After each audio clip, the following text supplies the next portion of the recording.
बहुत समय पहले मगध राज्य में एक गरीब ब्राह्मण परिवार रहता था।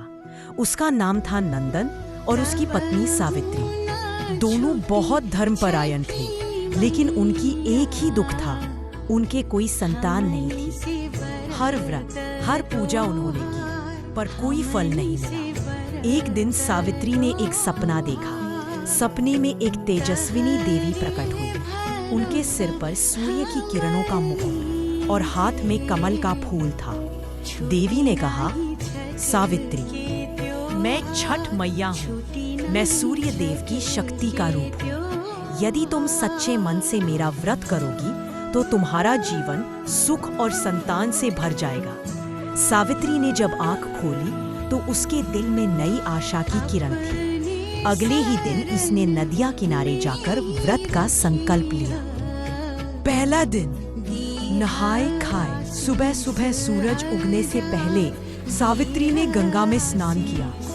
फिर पवित्र भाव से केवल एक बार भोजन किया, अरवा चावल, लौकी की सब्जी और गुड़। उस भोजन से घर का वातावरण जैसे पवित्र हो उठा। दूसरा दिन, खरना। अगले दिन उसने पूरा दिन निर्जल उपवास रखा। शाम को जब सूर्य अस्त होने लगा तो उसने मिट्टी के चूल्हे पर गुड़ चावल की खीर बनाई। दिया जलाकर सूर्य देव की आराधना की और वह प्रसाद पूरे गांव में बांट दिया। गांव के लोग कहते, देखो सावित्री में कैसी शक्ति आ गई है। उसकी आंखों में अब एक दिव्यता झलक रही है। तीसरा दिन, संध्या अर्घ्य। तीसरे दिन सावित्री ने गंगा तट पर जाकर अस्त होते सूर्य को अर्घ्य दिया। सूर्य की सुनहरी किरणें जब जल पर पड़ी तो ऐसा लगा जैसे धरती पर स्वर्ग उतर आया हो। सभी औरतें गाते हुए बोल उठी, छठ मैया के गीत गायब, सूर्य देव के अर्घ्य चढ़ाए। सावित्री की आंखों में आंसू थे, दुख के नहीं बल्कि भक्ति और आनंद के आंसू। चौथा दिन, उदयमान सूर्य को अर्घ्य सुबह होने से पहले ही सभी व्रती महिलाएं नदी किनारे पहुंच गईं। पूरा आकाश लाल सुनहरी रंग में नहा रहा था। जैसे ही पहला सूर्य निकला, सबने दोनों हाथ जोड़कर कहा, सूर्य देव हमारी संतानों को दीर्घायु दो, सुख दो, शक्ति दो। सावित्री ने भी अर्घ्य दिया। उस क्षण गंगा की लहरों से एक दिव्य बालक प्रकट हुआ। सूर्य किरणों जैसा उज्जवल चेहरा, कमल जैसा कोमल रूप। आकाश से आवाज आई, सावित्री, यह तुम्हारे व्रत का फल है। छठ मैया ने तुम्हारी गोद भर दी है। सावित्री की आंखों से आंसू झरझर गिरने लगे। वह बोली, मैया, जब तक यह धरती रहेगी। भक्ति का संदेश तभी से यह पर्व छठ पूजा के रूप में पूरे भारत में मनाया जाने लगा। यह व्रत केवल एक पूजा नहीं बल्कि शुद्धता, संयम और सूर्य उपासना का प्रतीक है।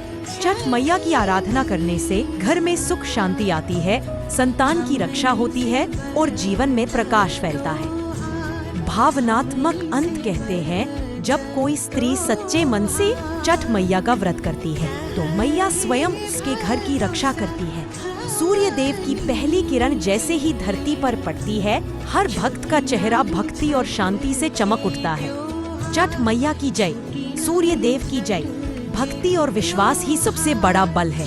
अगर आपको ये पवित्र और भावनात्मक कथा, छठ मैया की कथा, ममता और सूर्य की आराधना पसंद आई हो तो कृपया अपने दिल की भक्ति व्यक्त करें और जय छठ मैया बोलकर कमेंट जरूर करें। अगर आपको ये वीडियो अच्छा लगा हो तो लाइक करें ताकि और लोग भी इसे देख सकें। इसे अपने दोस्तों और परिवार के साथ शेयर करें ताकि वे भी छठ पर्व की दिव्यता और भक्ति का अनुभव कर सकें। साथ ही हमारे चैनल को सब्सक्राइब करें और बेल आइकन दबाएं ताकि हर त्योहार और हर पर्व की पवित्र कथा, भक्ति और ज्ञान सीधे आपके पास पहुंचती रहे। याद रखें, छोटा सा व्रत, सच्ची भक्ति और विश्वास ही जीवन में खुशियां और प्रकाश लाते हैं। आपका प्यार और समर्थन हमारी नई कहानियों